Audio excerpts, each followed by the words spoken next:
auction time. This is the 4Y series auction, 4Y01. This is an Andice type point.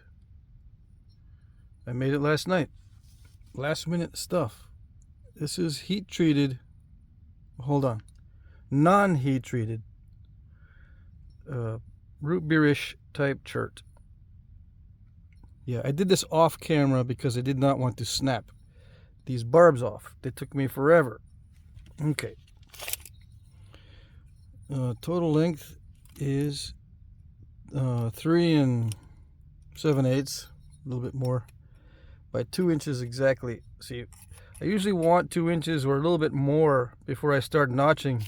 So 2 inches is like the minimum that I need. So I had to be extremely careful. So let's see. The base is, it's like 9/16 inch wide down here. Hold on, let me plug in my phone. My phone's almost dead. Okay. All right, so, and up here, let's see, I can do this better with calipers. How's that?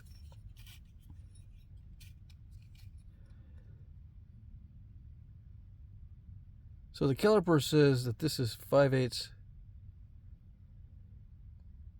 right there, and up here it is 11/16 or something.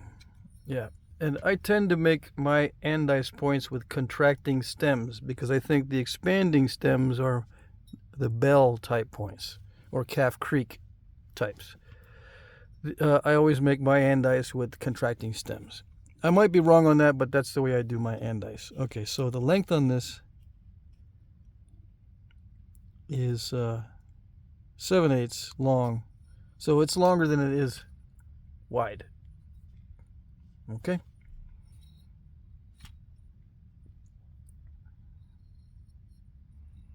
It's high quality raw chert.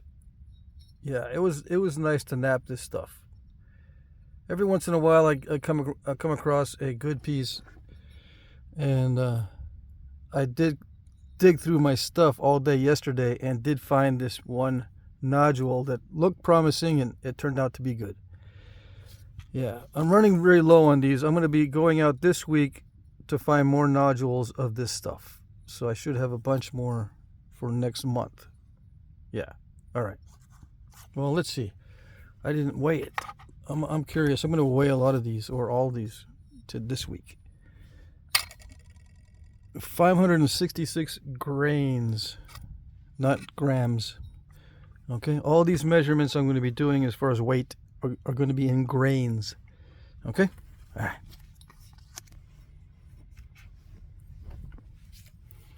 For Y02, this one is a Marcos type point. Now this one I think is a heat treat. Yeah, because I have a lot of these flakes, and I'm offering a box this auction of flakes of this of size that you can make these from. And they're all heat treat flakes. Anyway, this is made from a heat treat flake.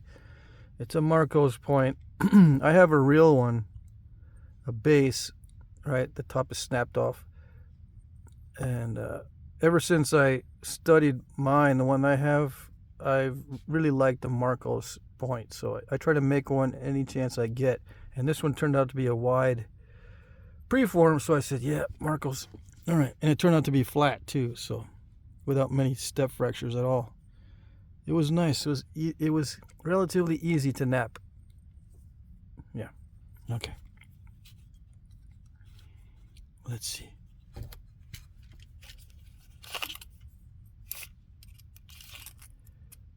Two 5/8 long.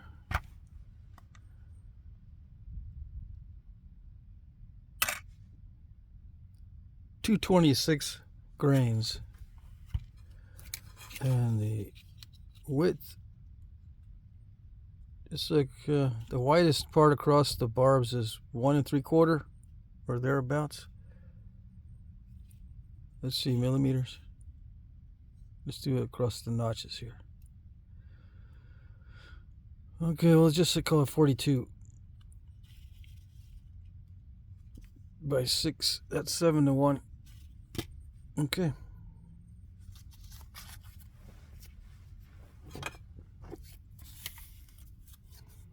(4Y03). This is a bandy point made of the same kind of stuff. Heat treat, root beerish. It's a little bit lighter color than root beer. Root beer is more reddish. The root beer chert from around here, from Central Texas anyway. We don't have anything out here where I am on the edge of the Chihuahuan Desert. Let me see. Almost 2 1/4. I said bandy, right? I hope I said bandy. The bandy point. This one is 11/16 wide.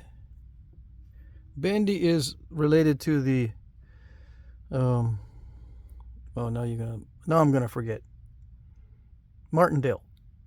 Same fishtail type look to it, and it is related to the Martindale. Okay. It's got some serrations on it. I usually try to do this type on video because it's relatively easy. These are not that big. I can usually do them on a flake. And the serrations, everyone wants to see how to do those, but I just did a bunch of stuff off camera yesterday because it was way too cold. Okay.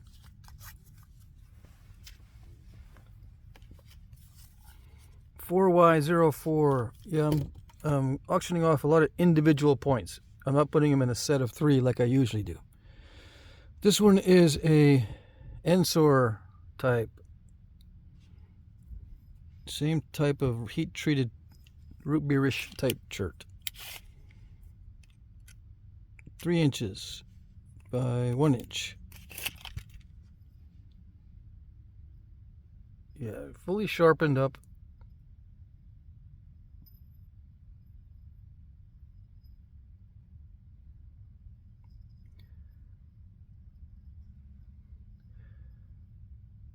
I also like to do these, but there's many styles that have this long blade. There's many styles of the stems for the hafting on these long bladed types. This is just one style of stem. All right, let's see.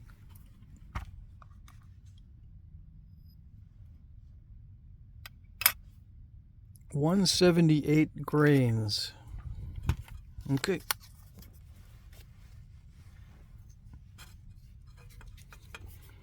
(4Y05). This one is another Ensor type, but it's a combination, or it's a hybrid between Ensor and Frio. It's an Ensor Frio.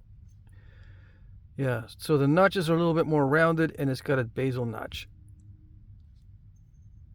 Yeah, and this is a heat treat, but it's not the root beer stuff. It's just regular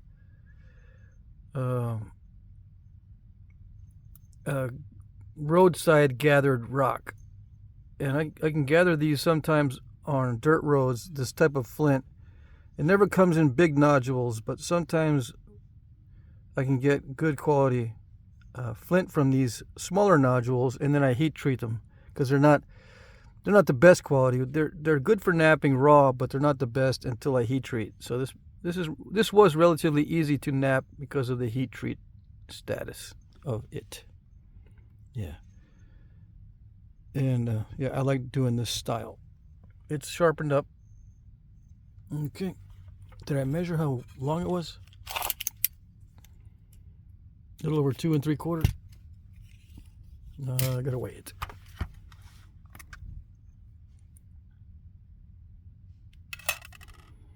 (132 grains). And these are at ladle dart points. Okay. These are archaic points. These Ensor or Ensor Frio types, they're archaic at ladle dart points. Well, you never know. It could be a utility knife, right? Right. Just like this next one. 4Y06. This one looks like a Shumla type point, but I called it a utility knife type point because it's relatively straightforward to make these. You don't have to notch these, just make the triangle. Stick them in a haft with only glue, and it's a utility knife blade. And then when you resharpen these down to nubs, you just heat them up, take them out, and stick another blade that you've made into the bone handle, as like the one I made, or it can be wood handle. It doesn't matter. You know, whatever kind of handle. Yeah, so I call this a utility knife blade, but it's a Shumla type. Okay, so this is 2 1/16 inches long, and the width is across the barbs 1 1/4. Now this isn't, you know, if it's a Shumla, it's in that lateral dart point, so it's not an arrow point, although it can be put on an arrow if you really wanted to.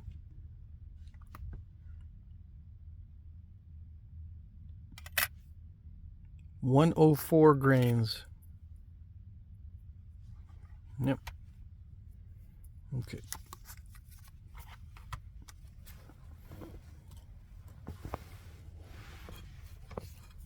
.4Y07. This one is Georgetown flint. It's a Sabinal type.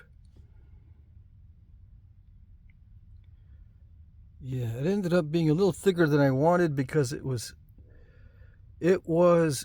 being stubborn with the step fracturing. So the way I'll overcome that is to leave it a little thick and then do really heavy pressure to get those flakes to travel. But I can't get those flakes to travel unless it's thick. Yeah. Because if it's really, really thin and I get a step fracture and I really have to put a lot of pressure on the piece, it'll snap it every time. Yeah, so Sabinal type. I snapped the tip off once, so I lost about 1/8 of an inch off, so it would have been longer. Just thought I'd tell you that. They're not that easy to make. Yeah. All right, so 1 7/8 by 1 1/8. No, 1 1/16 across the barbs or something like that. I don't want to squeeze too tight. So I think I also snapped off one of the barbs, or the tip of one of the barbs. Yeah, Georgetown.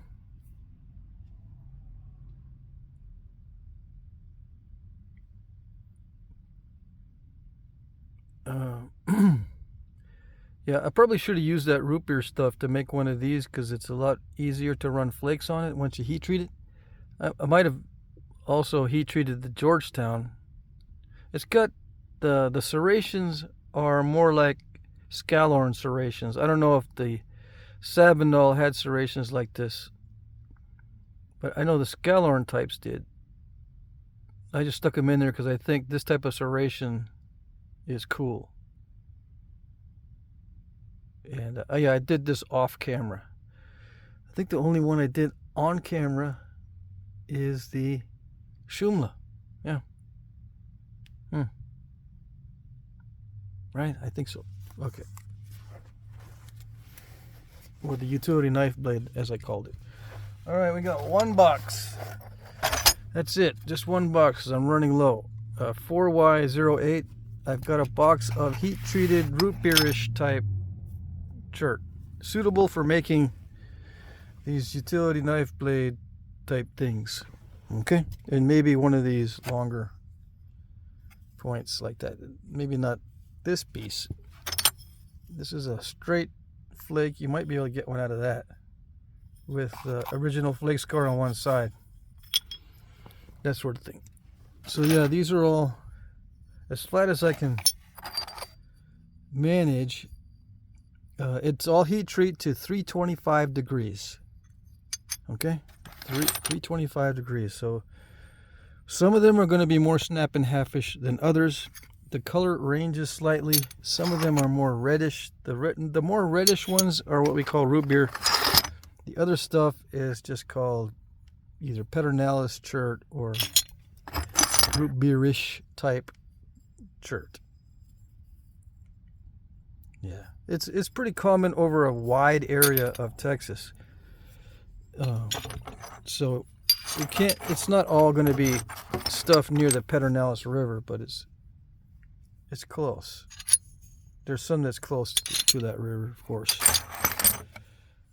All right, so yeah, lots of these flakes, small to medium size, and the small is like this.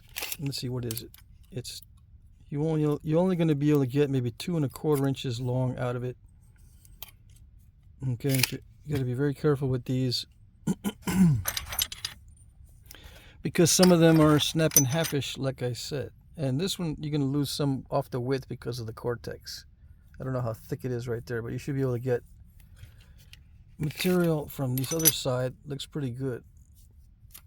Yeah, should be able to get 1.5 inch wide point out of it if you're careful, or 1 inch wide if you're not. Right? Right. Yeah, see, I tested some of this. Like I tested that one here. It's really nice. This is some of my favorite stuff, but I'm hoping to get more of it. That's why I'm offering this. This is what I usually keep in my stash of flakes that I like to nap. And I do some napping off camera, but not much. But I want to have stuff available for me to nap off camera, unless I think I'm going to get more. Then I'll offer it to you guys. If I think I'm going to get more, I'll offer my stash up to you guys. Okay. All right, so this should fit in. This does fit in a small flat rate box. The average is about 2 pounds 11 ounces for small to medium sized flakes. It weighs more if I put big chunks in here, because there's not as much air between the flakes. If there's some more room after packaging this up, I'll put more in there, but I think this is going to be pretty full as it is. Okay.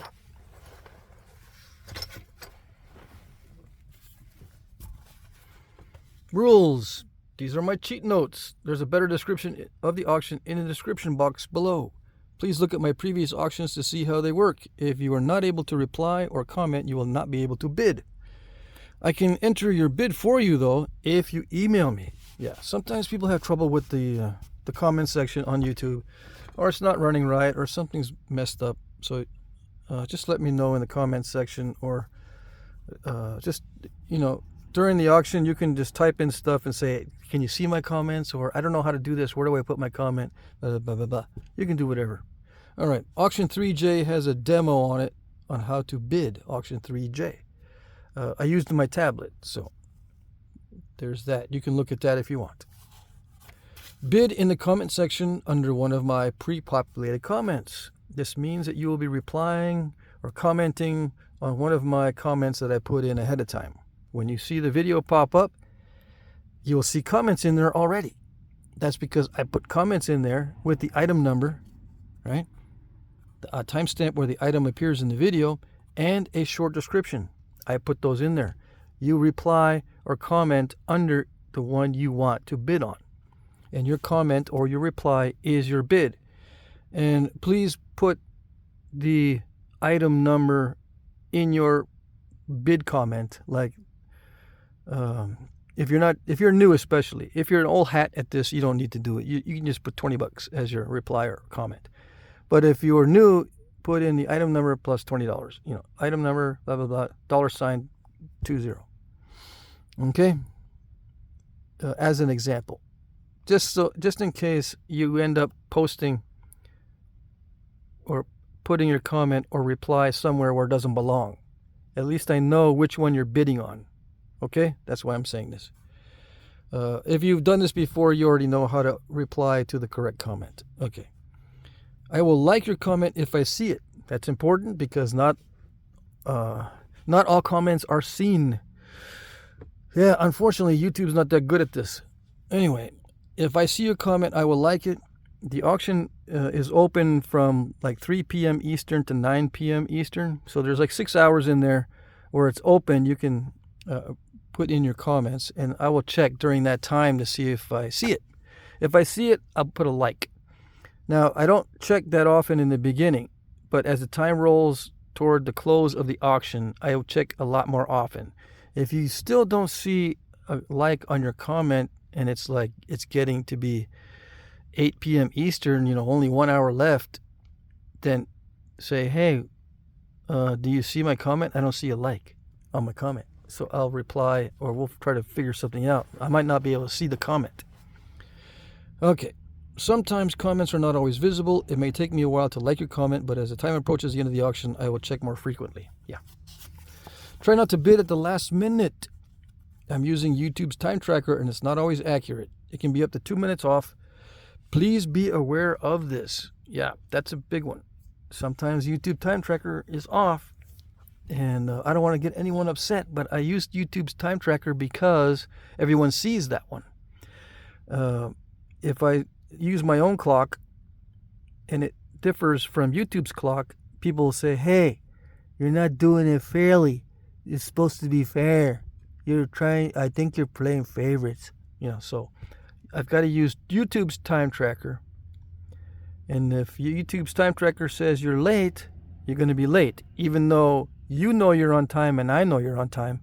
If YouTube's little time tracker says you're not on time, your bid doesn't count. So just be aware, this is mainly for people who bid at the last minute. It doesn't really apply if you've got plenty of time until the auction ends. 2 minutes is not a big deal. All right. Shipping is free in the U.S. International shipping is discounted but not free. I will add the following amounts. The amount I add is the amount that is over and above what would normally be the cost of shipping within the U.S.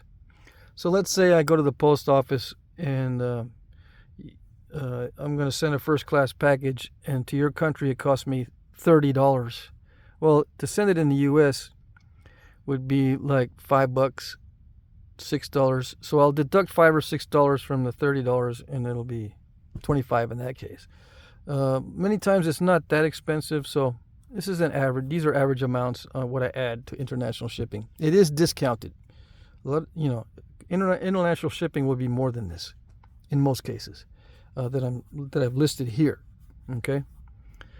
I will discount it though by the amount that it would normally cost in the United States. Okay.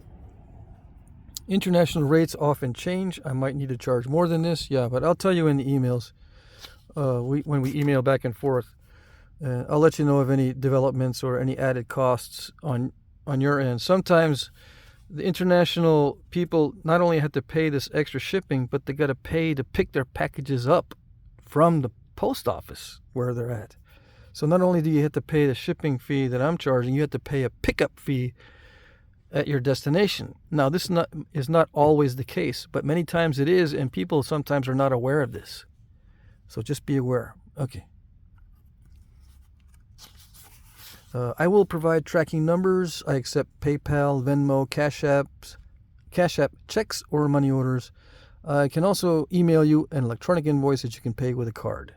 Please note, I cannot charge your credit card on my end. So even if you give me your credit card number, I'm not going to be able to charge to your credit card on my end because I use PayPal's invoicing system and they don't allow me to charge on my end. Okay, it's a security measure, so I can't do anything about that. It used to work, but now it doesn't work. I think there was too much fraud in the past. All right. If you send me electronic payments, make sure you send it to me to my email. My email is jackcrafty2@gmail.com. This Gmail is attached to my PayPal and to other payment options. Just make sure it's me when you send the money. Now, people have already been doing business with me. You already know. The best way to make sure it's me is to wait for my request. Say, please send me a request. That way I know it's you. So I'll send you a request. All of these, the PayPal, Venmo, and Cash App have request features. So I can request it from each one of these and you'll see it's me. Okay? If you want to do that, if you are, like I said, if you've done this before, you just do it the way we've done it previously. All right, winners will be announced starting at 9:01 p.m. Eastern time. But pay attention to your time zone because it's different according to time zones. It ends at 8 p.m. Central or 7 p.m. Mountain or 6 p.m. Pacific. So depending on your time zone, there's a different time of the ending of the auction. But it's going to be open for around 6 hours. If I'm late, it'll be less than that. But, you know, even if it's only open for 5 hours, that's plenty of time for you to be looking at the items and trying to get your bids in. All right. I will reply to the winning bid with sold, thank you, item number, price, etc. Please email me your name, address. Yeah. This is the only way that I will notify you when you win, is through the comment section under your bid. So please, after the auction ends, you need to check to see if I replied to your winning bid. Right? If you win, you need to email me. Now, if you've already won in previous auctions, we've already done this, you don't need to do that. But if you are new, you need to email me and make sure that I know your real name and your YouTube name, just in case they're different, your address, and your method of payment. And we can discuss that in the email. But you need to email me. I can't send you a notification other than hitting the heart button and replying to your comment. That's two separate notifications that you should get through YouTube that I responded to your comment. You should receive a notification that you got a like or a heart, and you should receive a notification that you got a reply to your winning bid. Okay? So just check YouTube. Is that it? That's it. That's it for the rules. Yeah, like I said, I don't have many boxes of flakes or spalls or nodules in this auction, and probably for the next 2 auctions or so, because I'm out of material, basically, except for the small pieces. So I'm going to get some more, and it should be available next month. Okay? So hope you guys had a good weekend. Hope you have a good holiday, and hope you like the items, and good luck.